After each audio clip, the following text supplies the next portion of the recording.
Have you ever noticed that two people can live the same life on the outside but feel completely different on the inside? One feels heavy, tired, constantly overwhelmed. The other moves through the day with calm, clarity, even joy.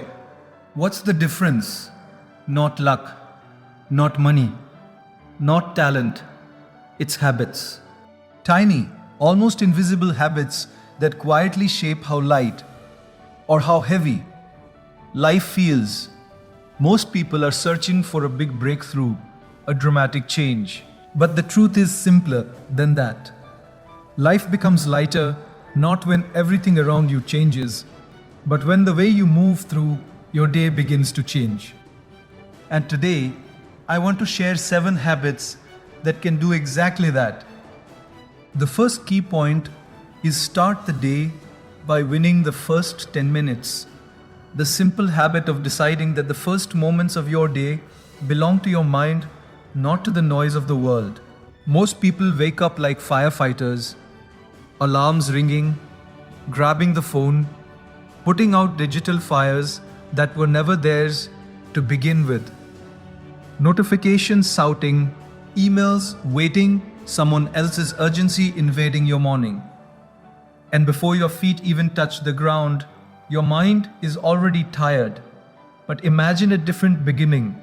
Imagine opening your eyes and realizing nothing urgent actually needs you for 10 minutes. The world can wait. Those 10 minutes are not small. They are the steering wheel of your entire day. Think about how strange mornings have become. A man once told me, I wake up and the first face I see every morning is my phone. I asked him, does it at least smile at you? He laughed, but then he became quiet. Because the truth is uncomfortable. We wake up and immediately give our attention away, like free samples in a supermarket. Swipe, scroll, react, and suddenly the brain is running a marathon before the body even stands up. The mind begins comparing, worrying, planning arguments that haven't even happened yet. But the morning is supposed to be a soft beginning, not a mental traffic jam. Let me tell you about Ravi, a man who worked in a busy office in Chicago. Ravi believed his job was stressful. Every morning he woke up tense, checking emails in bed. One day his phone broke overnight, completely dead. No alarm, no screen, nothing. He woke up naturally, confused, but calm.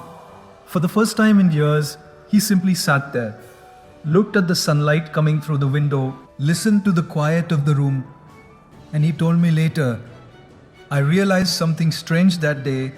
My job wasn't the stressful part. My mornings were. One broken phone showed him something powerful. The storm was not outside. The storm was how he started his day. Now think about this.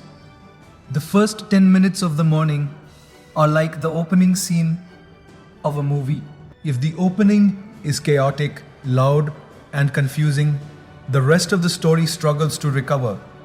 But if the opening is calm, intentional, clear, the entire story flows differently. Your brain is incredibly sensitive in the morning. Scientists call it brain chemistry. I like to call it mental clay.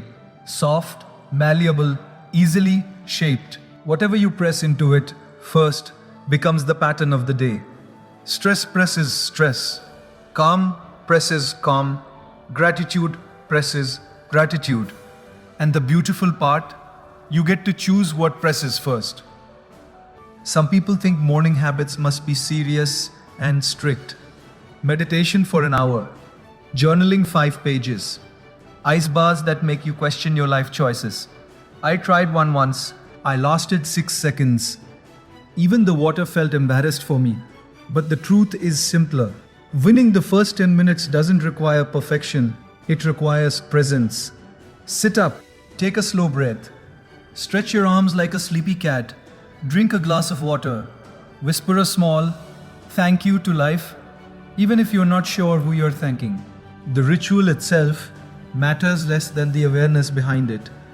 You see, when you start the day with intention, something powerful happens. Your mind stops reacting and starts leading. Suddenly, the world feels less like a storm and more like a landscape you can walk through. Problems will still appear, of course. Life loves surprises. Traffic jams, deadlines, someone who sends emails marked urgent that are definitely not urgent. But when your mind began the day steady, those challenges hit a different version of you. A calmer version, a wiser version, the person who woke up with control instead of chaos. And here is something many people discover only after trying it.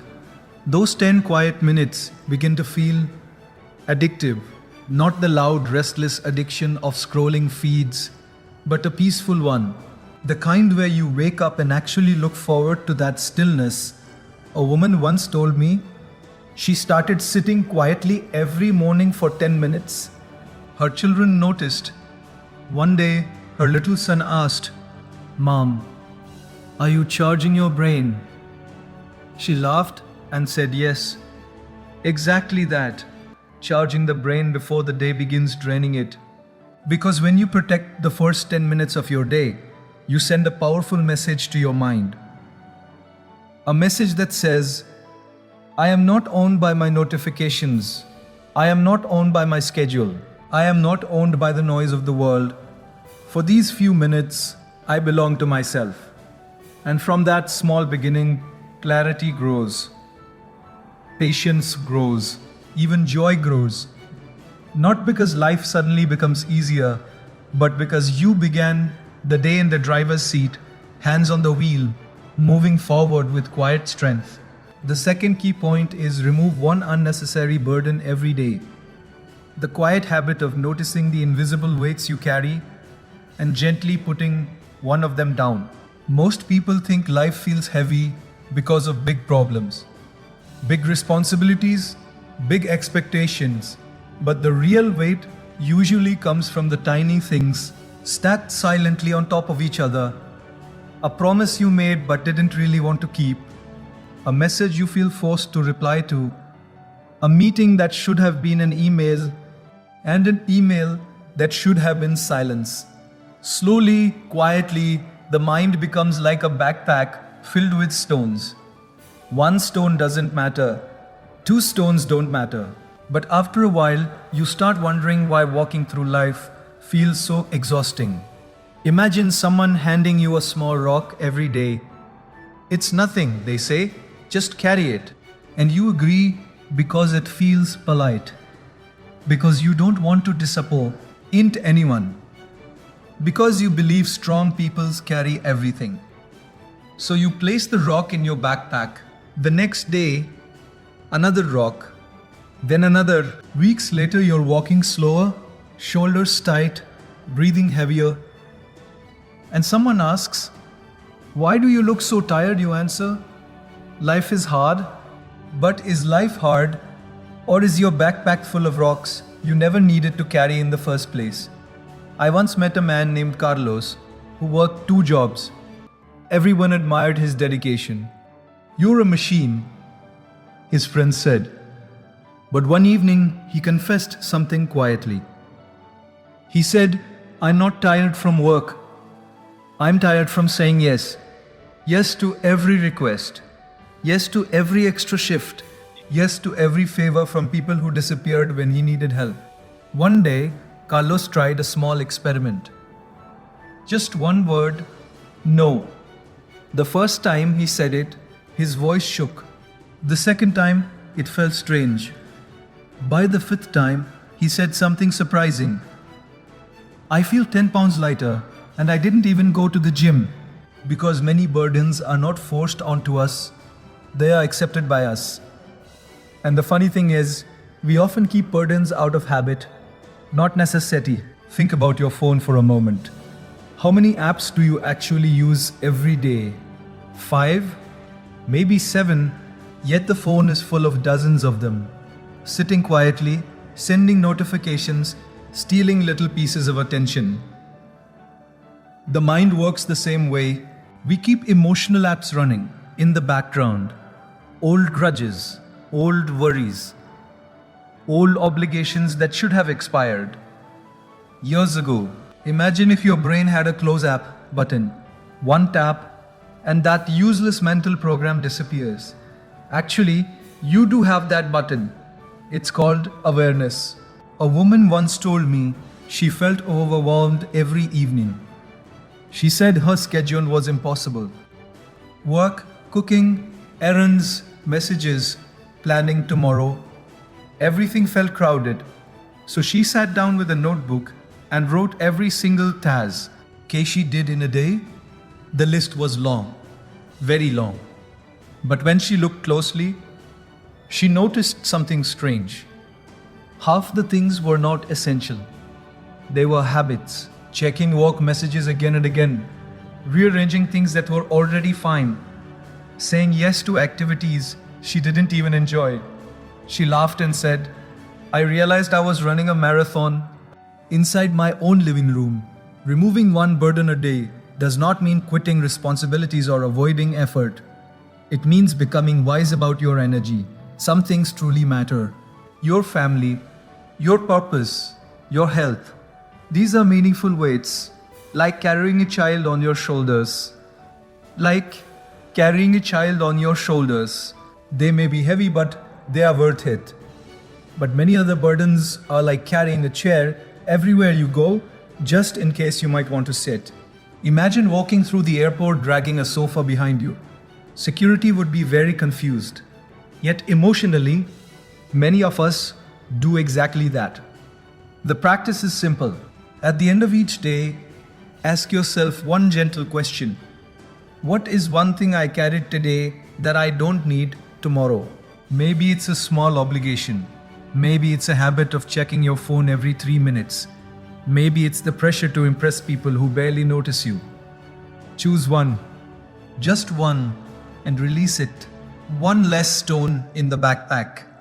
One less chair dragged through the airport. One less invisible weight sitting on your shoulders. And something beautiful begins to happen. As the unnecessary burdens disappear, your mind starts discovering space. Real space. The kind where creativity breathes. The kind where laughter returns more easily. Even simple moments begin to feel different.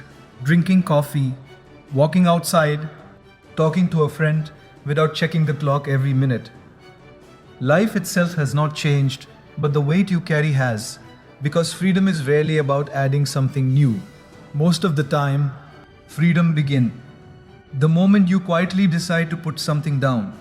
The third key point is stop arguing with reality.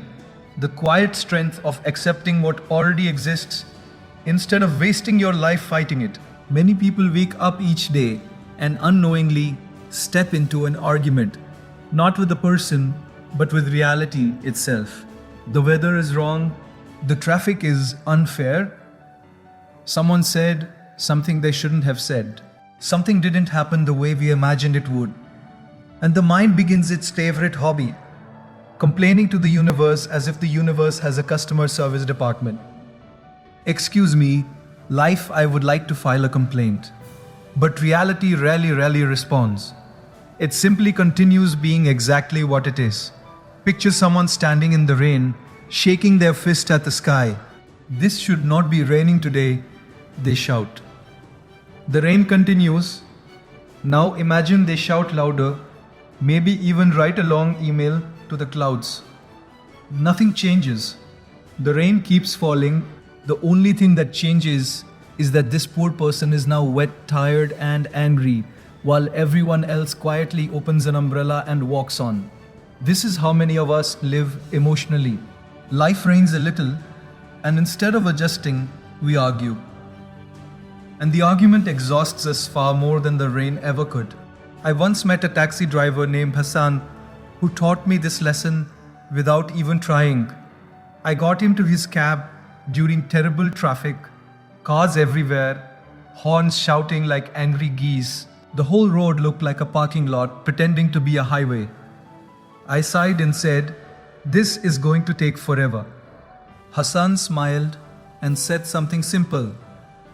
Traffic is only stressful if you believe it should not exist. Then he turned on some music and started humming like he was at a small concert. Meanwhile, other drivers were hitting their steering wheels as if the traffic personally offended them. Same road, same delay, completely difficult. Rent experience, that's the strange thing about reality. It doesn't change based on how loudly we resist it. The meeting still happens, the delay still happens, the mistake still happens. But when the mind stops fighting the moment, something remarkable happens. Energy returns. Because arguing with reality is like trying to push a mountain with your forehead. Very dramatic, but not very effective. The mountain doesn't move. You just get a headache. Acceptance is often misunderstood. People think accepting something means liking it. Not at all. You can accept something and still work to improve it. Imagine a doctor refusing to admit a patient is sick because he doesn't like sickness. That would be ridiculous. The first step to healing is acknowledging what is already there. The same is true for life. Accept the moment, and now you can respond wisely instead of reacting blindly. A young woman once told me she spent 3 years angry about something her friend had said. 3 years.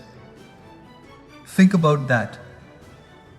Thousands of hours replaying the same sentence in her mind. Like a terrible song stuck on repeat. Finally, one evening, she asked herself a strange question. If I argue with the past long enough, will the past change its mind? She laughed out loud when she realized how absurd it sounded. The next day, she stopped replaying the moment.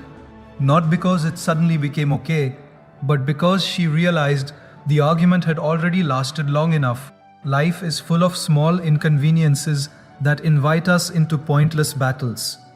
The slow internet connection, the coffee that spilled on your shirt right before a meeting, the person who replies to a long, thoughtful message with just K, that one deserves a little emotional recovery time. Let's be honest. But even in those moments, a small shift in perspective can change everything. Instead of saying this should not be happening, try saying something different. Well, this is happening. And strangely, that small sentence removes half the tension. Because when the mind stops wrestling with reality, it becomes free to do something far more powerful. Adapt. Adjust. Adapt. Respond. You stop wasting energy, wishing the moment were different, and start using that energy to move through the moment with intelligence, patience, even a little humor. The rain becomes just rain. The traffic becomes time to think. The mistake becomes a lesson instead of a lifelong replay. And suddenly, the world feels lighter. Not because reality became easier, but because you stopped fighting what was already there. The fourth key point is speak less, listen deeper.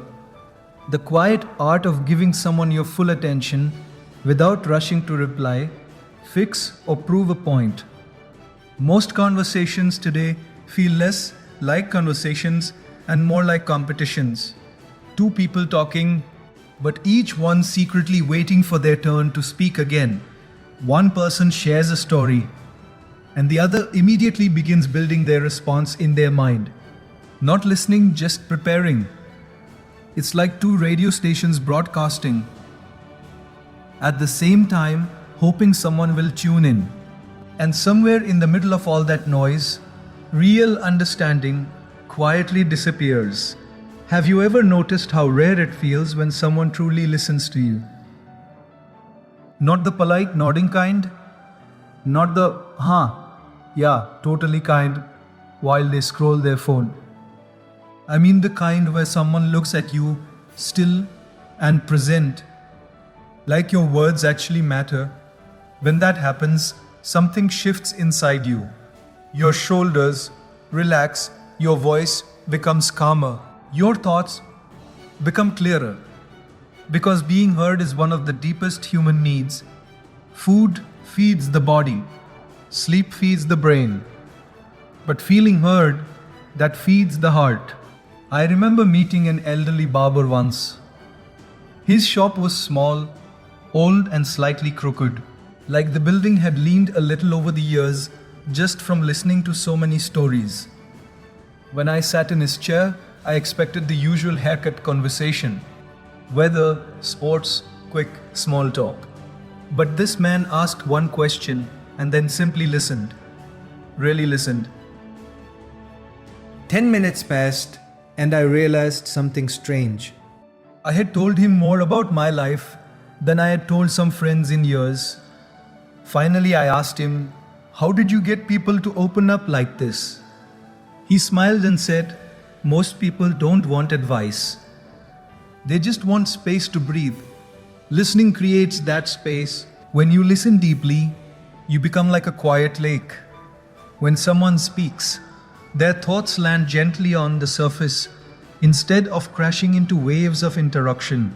Think about how often we rush to correct people, or finish their sentences, or jump in with our own stories. Sometimes we interrupt so quickly, it feels like conversational speed chess.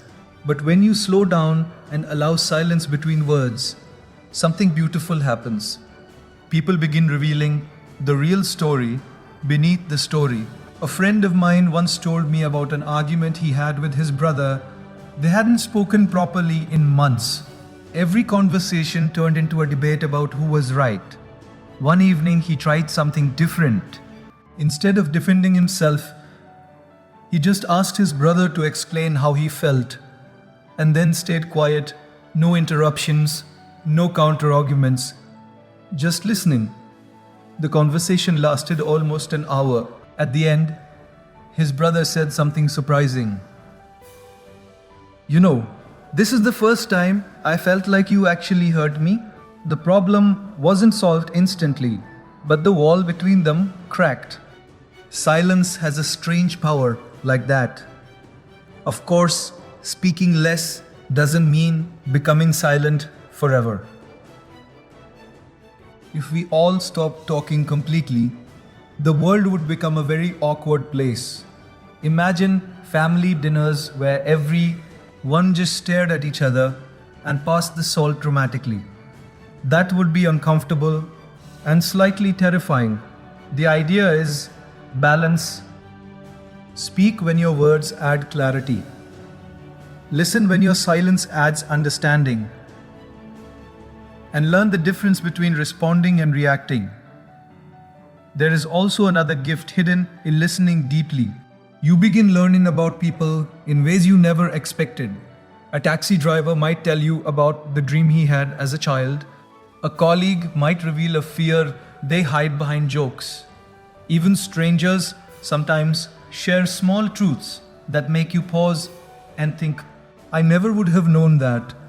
Listening turns ordinary conversations into windows into other lives, other struggles, other perspectives, and something else begins to change quietly inside you. The mind becomes calmer. When you are not constantly preparing your next sentence, your thoughts slow down. The urge to prove yourself weakens. The need to dominate every conversation fades. You begin noticing tone, emotion, pauses between words, the unsaid things, the human things. Because when you speak less and listen deeper, conversations stop being battles for attention. They become moments of connection, moments where two minds meet, even briefly, in a quiet space where understanding finally has room to grow. The fifth key point is do one small act of kindness daily. The simple habit of deliberately adding a little warmth into someone else's day, even when no one is watching. Not grand gestures, not dramatic hero moments, just small human kindness. A message, a smile, a helping hand, something so simple it might even feel ordinary, yet it quietly changes the emotional climate around you. Because kindness is strange like that. It's tiny in effort, but enormous in effect. Most people walk through their day carrying invisible stories. You can't see them, but they're there.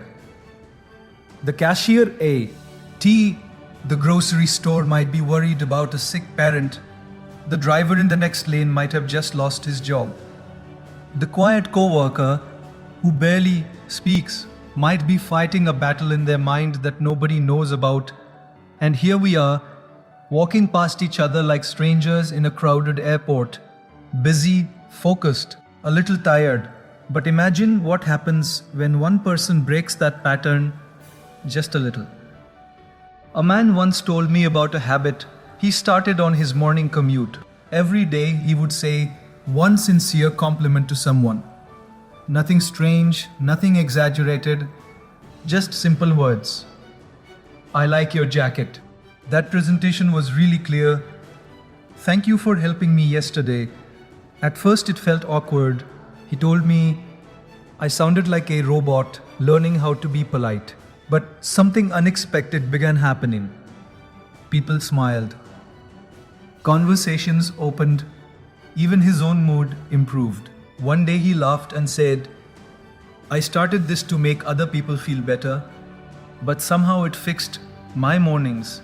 That's the hidden secret of kindness. That's the hidden secret of kindness. When you do something good for someone else, the mind shifts direction. Instead of circling around your own problems again and again, it steps outside that loop. Suddenly, you're not thinking about what's missing in your life. You're thinking about how someone else might feel. And strangely, that shift lightens the emotional load you carry. Think about a candle in a dark room. When you light another candle from it, the first candle doesn't lose its flame. It doesn't become weaker. In fact, the room becomes brighter for everyone. Kindness works exactly like that. The moment you share it, it multiplies. A teacher once shared a story from her classroom. One student had been unusually quiet for weeks. No participation. Head down. Almost invisible. One day, another student left a small note on her desk before class began. It simply said, "You explain math real." That's yet 10 simple words. Later that afternoon, the quiet student raised her hand for the first time in months. Later that afternoon, the quiet student raised her hand for the first time in months. The teacher later discovered that little note had meant everything to her that day. Sometimes kindness doesn't just brighten someone's moment. Sometimes it reopens their courage. Of course, kindness can also create funny moments. One time, a friend of mine tried holding the door open for someone who was still very far away. You know that awkward situation? You're standing there smiling politely while the other person does that half jog walk thing to reach the door faster. Suddenly, both of you are slightly embarrassed. He told me later, I tried to be kind and accidentally created a small fitness challenge. But the truth is, even that moment carried warmth. Two strangers laughing over something simple. Kindness doesn't need perfection, it just needs intention. There's also something powerful about doing kind things without expecting recognition. No announcement, no social media post saying, "Look what a wonderful human I am today." Just quiet generosity, the kind that exists even when nobody applauds. Because the real reward is not attention. The real reward is the feeling inside your own heart. Try it for one day, just one. Look for one small opportunity. Send a message to someone you appreciate. Let someone merge into your lane in traffic without turning it into a competitive sport. Thank the person who cleaned the office. Smile at someone who looks like they're having a long day. Tiny gestures, small moments, but these little sparks begin spreading through your day in ways you can't predict. Conversations soften, faces brighten, even your own mind begins feeling lighter. Because kindness has a quiet magic, it reminds you that despite all the noise and stress in the world, there is still something deeply good inside human being, and into every time you choose to express that goodness, even in the smallest way, you help that light travel a little further. The 60th key point is let go before you sleep. The gentle nightly habit of releasing the emotional weight of the day so your mind does not drag yesterday into tomorrow. Most people treat sleep like a simple switch. Close the eyes, body shuts down, and morning begins again. But the mind doesn't work like that. The mind is more like a traveler carrying bags. Every argument, every worry, every awkward moment from the day gets quietly packed into those bags. Then night comes, and instead of putting the bags down, many people climb into bed still holding them. No wonder sleep feels restless. Think about the strange habit we all share. During the day, something small happens. Maybe someone says a careless sentence. Maybe a plan goes wrong. Maybe you made a mistake that still stings a little. The moment ends, but the mind doesn't let it end. Instead, it presses replay again and again, like a movie scene that refuses to leave the theater. You're brushing your teeth, and suddenly you're replaying that conversation. You're lying in bed, and your brain decides it's the perfect time to reopen the case. Ladies and gentlemen, the mind says, let's analyze what happened at 2:17 p.m. I once knew a man who joked that his brain became a detective every night. The moment his head touched the pillow, it began investigating the day's smallest mistakes. Why did you say that? It asked. Why didn't you say something smarter? By midnight, the poor man had mentally replayed a 5-second conversation about 30 times. Finally, he laughed and said, if my brain solved real crimes with this much dedication, the police department would hire it immediately. But here is the truth. The day is already finished. Nothing you replay at midnight will edit what happened. At noon, sleep is not just rest for the body. It is a reset for the mind. A quiet moment where the brain sorts through the day, closes the open tabs, and prepares for tomorrow. But that reset only works if we give ourselves permission to release what happened. A woman once told me about a habit she started before going to sleep. Every night she imagined placing the events of the day into small boxes. The good moments went into one box, the mistakes went into another, the worries into a third. Then she imagined closing the lid and placing the boxes on a shelf until morning. She said something interesting after a few weeks. The problems didn't disappear, but they stopped following me into my dreams. Letting go doesn't mean pretending the day was perfect. Some days are messy, some days are awkward. Some days feel like a comedy written by someone who enjoys chaos. Coffee spills, emails sent to the wrong person, saying goodbye to someone and then accidentally walking in the same direction for another minute. That strange moment where both people pretend they planned it all along. Life is full of small, imperfect scenes. But if you carry every scene forward, the mind becomes crowded. Imagine trying to fall asleep in a room where every conversation from the day is still talking at the same time. One voice complaining about work, another replaying an argument, another whispering worries about tomorrow. It becomes noise, endless noise. So before sleep, take a quiet minute, just 1 minute, sit with the day and say something simple to yourself. Today had its moments, some good, some difficult, but it is finished. Forgive the person who irritated you. Forgive yourself for the mistake you made. Even laugh at the strange moments.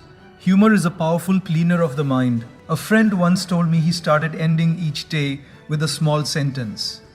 He would whisper, lesson learned, see. Eyes closed. Then he would turn off the light. At first it felt silly, he said. But after some time his brain began understanding the signal. The investigation was over. The courtroom had closed for the night. Because tomorrow deserves a fresh mind. And a fresh mind can only exist when yesterday is allowed to rest quietly behind you. like a book you finished reading and gently placed back on the shelf. The seventh key point is create small moments of joy on purpose. The quiet habit of not waiting for happiness to arrive, but gently placing little pockets of joy into your own day. Many people treat joy like a visitor that shows up randomly. If life goes well today, maybe I'll feel happy. But days pass, weeks pass, and that visitor rarely knocks. Why? Because joy often hides in very small moments, moments so simple that the busy mind walks right past them. Think about how we plan our days. Meetings, deadlines, errands, responsibilities, everything scheduled with precision. But joy, that part is usually left to chance. It's like planning a long road trip but forgetting to pack snacks. At first, the journey feels fine, but after a while, you start wondering why everything feels a little dull. Life becomes a checklist instead of an experience. Wake up, work, eat, sleep, repeat.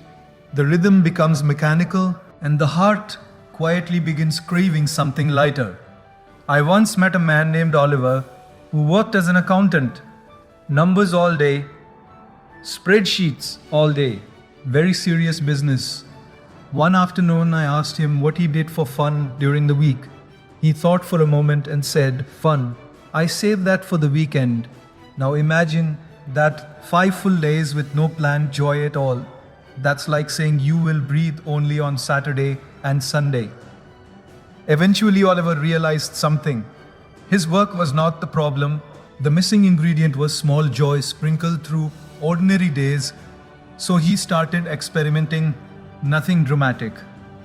No big life changes, just tiny things. Every afternoon at 3 p.m., he walked outside for 5 minutes and bought a ridiculous cookie from a bakery near his office. Not a healthy cookie, not a responsible cookie, a glorious cookie. Chocolate everywhere, crumbs everywhere. He laughed one day and said, "My co-workers think I'm going outside for fresh air, but really I'm going outside for emotional support cookies." That 5-minute ritual changed his entire afternoon mood. Joy often works like that. Small, simple, almost silly, but powerful. Children understand this naturally. Watch a child for a moment, give them a cardboard box, and suddenly it becomes a spaceship, a castle, a secret fort. Their joy doesn't wait for perfect circumstances, it appears instantly from imagination. But somewhere along the road to adulthood, many people trade that playful instinct for constant seriousness. Everything becomes important, everything becomes urgent. And joy quietly moves to the corner like an ignored guest at a party. But joy does not require perfection.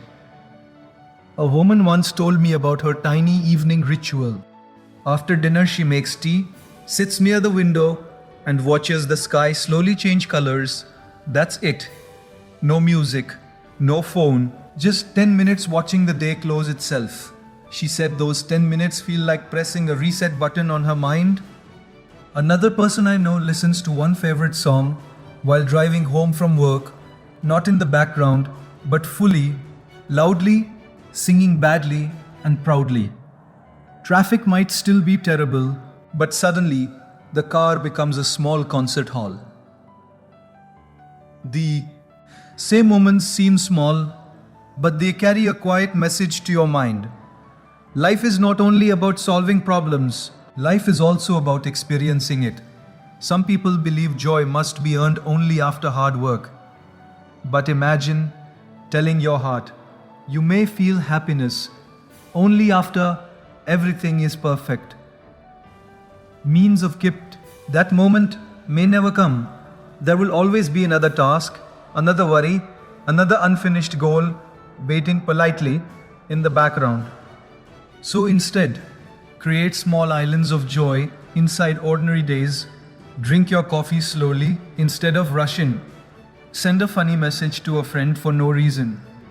Take a short walk just to feel the air Laugh at something ridiculous, even if you're the only one laughing. These little choices may seem insignificant, but they gently change the emotional tone of your entire life. Because when the mind begins expecting small moments of joy, the day stops feeling like a long list of duties.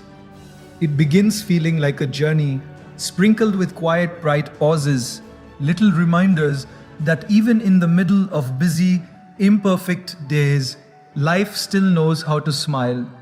And when you step back and look at all of this together, something very simple becomes clear. A lighter life is not built through big dramatic changes. It is shaped quietly through the small habits that guide your ordinary days. Waking up with awareness instead of rushing, putting down burdens you were never meant to carry, accepting the moment instead of fighting it, listening deeply instead of competing to speak. Listening deeply instead of competing to speak. Choosing kindness even when nobody is watching. Closing the day gently instead of dragging it into tomorrow. And remembering to create small moments of joy along the way. None of these things require a different life. They simply require a different way of walking through the life you already have. Because most heaviness in life does not come from reality itself. It comes from the way the mind holds reality. Hold everything tightly, every mistake, every worry, every expectation, and the days begin to feel crowded and exhausting. But loosen that grip even a little, and suddenly life begins to breathe again. You start noticing things you once rushed past: a quiet morning, a sincere conversation, a moment of laughter that arrives unexpectedly. The world outside may remain just as busy, just as unpredictable, just as imperfect as before. But inside, something becomes steadier. You stop reacting to every wave and begin moving with the tide. And maybe that is what a lighter life truly means. Not escaping difficulty, not chasing constant happiness, but learning how to walk through your days with a calm mind, an open heart, and a quiet sense that you are no longer carrying more than you need. So tomorrow morning will come, just like every other morning has come. The same sun will rise. The same world will move around you. But you will step into it differently. A little calmer, a little wiser, and perhaps, without even realizing it, a little lighter.